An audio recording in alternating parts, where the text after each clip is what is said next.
25 toro, 25 toro. 25 tuổi chưa? 25 toro. 25 toro. Tuổi chưa? 25. 25 toro. 25 có mấy tông vào? 20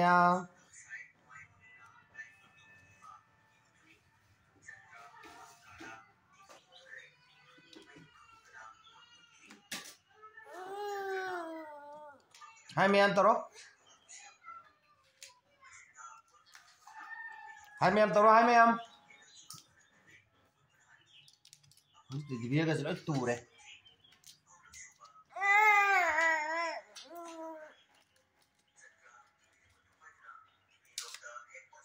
25 toro. 20 toro, 25 toro.